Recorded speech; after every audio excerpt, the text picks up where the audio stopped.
Nandyal TDP కార్యాలయంలో ఘనంగా అంతర్జాతీయ మహిళా దినోత్సవ వేడుకలు. మహిళలకు అన్ని విధాల అండగా ఉన్న పార్టీ టీడీపీ. మహిళలకు ఆస్తిలో హక్కు కల్పించిన ఘనత టీడీపీకే దక్కుతుంది.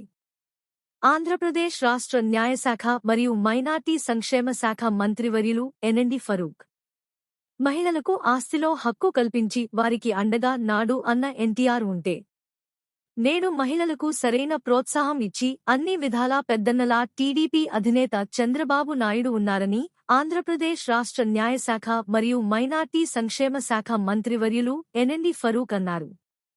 శనివారం అంతర్జాతీయ మహిళా దినోత్సవాన్ని పురస్కరించుకుని నంద్యాల టీడీపీ కార్యాలయంలో ఘనంగా వేడుకలు నిర్వహించారు. ముఖ్య అతిథిగా పాల్గొన్న మంత్రివర్యులు ఎన్ఎండి ఫరూక్ మహిళా నాయకురాల చేత కేక్ కట్ చేయించి శుభాకాంక్షలు తెలిపారు. ఈ సందర్భంగా మంత్రివర్యులు ఎన్ఎండి ఫరూక్ మాట్లాడుతూ మహిళలను గౌరవించే పార్టీ తెలుగుదేశం పార్టీ అని, మహిళలను అన్ని విధాల ప్రోత్సహించి అన్ని రంగాల్లో ఉన్నత శిఖరాలు అధిరోహించేలా పార్టీ కృషి చేస్తుందన్నారు. తెలుగుదేశం పార్టీలో అనేక మంది మహిళా నాయకులను రాజకీయంగా టీడీపీ అధినేత చంద్రబాబు గారు ప్రోత్సహించారన్నారు. అసెంబ్లీ తొలి స్పీకర్గా మహిళకు స్థానం కల్పించిన ఘనత చంద్రబాబుకే దక్కుతుందని తెలిపారు.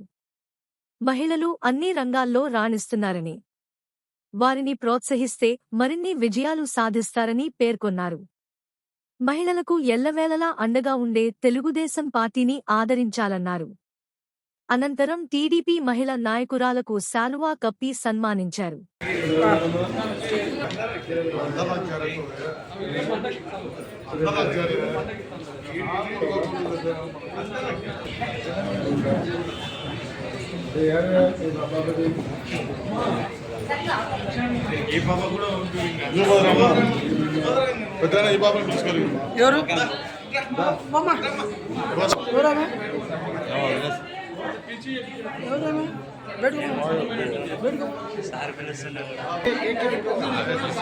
సార్